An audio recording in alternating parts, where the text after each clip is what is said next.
अपने ही झूठ में आखिरकार फंस गया हिंडनबर्ग। मॉरिशस से मिला ऐसा तगड़ा झटका, चौंक गए सब। अडानी पर सवाल उठाने वाले हिंडनबर्ग के खुल गए धागे।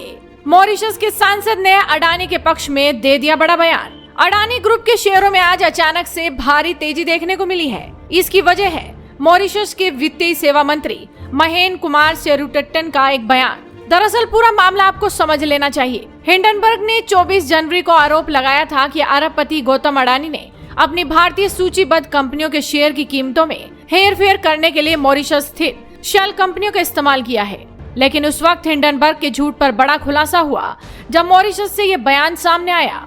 अडानी समूह पर हिंडनबर्ग द्वारा लगाए गए आरोपों को मॉरिशस के वित्तीय सर्विस मंत्री ने झूठा बता दिया है और जैसे ही महेंद्र ने खंडन किया, उसके बाद सुबह से ही अडानी ग्रुप के शेयरों में तेजी देखी जा रही है। मॉरिशस के वित्त मंत्री ने संसद में कहा, देश में शेल कंपनीज होने का हिंडनबर्ग रिसर्च का आरोप पूरी तरह गलत और आधारहीन है। कानून के अनुसार मॉरिशस में शेल कंपनियों की अनुमति ही नहीं है।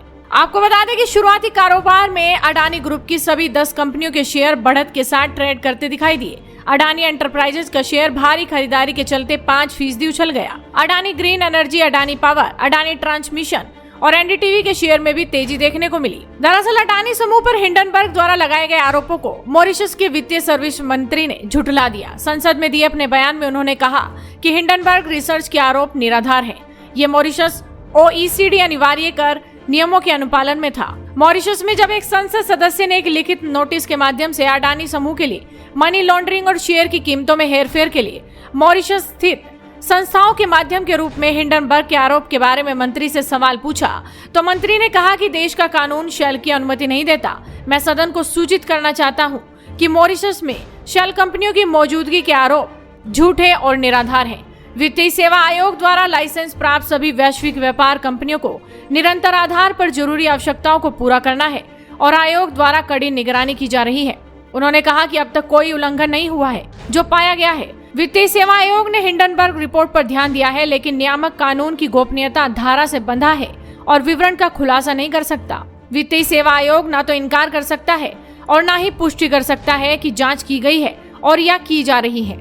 इस प्रकार वैश्विक व्यापार कंपनियों के बारे में जानकारी का खुलासा वित्तीय सेवा अधिनियम की धारा 83 का उल्लंघन होगा और हमारे अधिकार क्षेत्र की प्रतिष्ठा पर इसका प्रतिकूल प्रभाव पड़ सकता है। आपको बता दें कि ध्यान देने योग्य बात है कि हिंडनबर्ग रिसर्च एक शॉर्ट सेलिंग फर्म है जो कंपनियों के शेयर मूल्य में गिरावट के वक्त प्रॉफिट कमाती है। इस मामले में हिंडनबर्ग ने अडानी शेयरों पर भी एक रिपोर्ट तैयार की थी। इस रिपोर्ट की मंशा और इसके निष्कर्षों की वैधता के बारे में अब सवाल खड़े हो रहे हैं कि कैसे विपक्ष ने एक विदेशी का समर्थन किया जिसने अरबों कमाए जब भारत में छोटे शेयर धारकों को नुकसान हो रहा था। धीरे धीरे और लगातार तथ्य सामने आ रहे हैं और ये लंबे समय तक याद रखा जाएगा कि इस दौरान विपक्ष ने कैसा व्यवहार किया। विपक्ष ने अपने एजेंडे को आगे बढ़ाने के लिए रिपोर्ट का लाभ उठाते हुए निष्कर्ष पर पहुंचने में जल्दबाजी की और जल्दबाजी में उन्होंने भारतीय अर्थव्यवस्था को होने वाले संभावित नुकसान, निवेशकों की भावना और इससे किसी एक को होने वाली प्रतिष्ठा की हानि को भी नजरअंदाज कर दिया। यानी कि साफ तौर पर कहा जाए तो हिंडनबर्ग के आरोपों पर मॉरिशस के सांसद के बयान ने बड़ा खुलासा कर दिया है और अब हिंडनबर्ग का काला चिट्ठा खोलने की जिम्मेदारी सेबी ने ले ली है। जांच की जा रही है।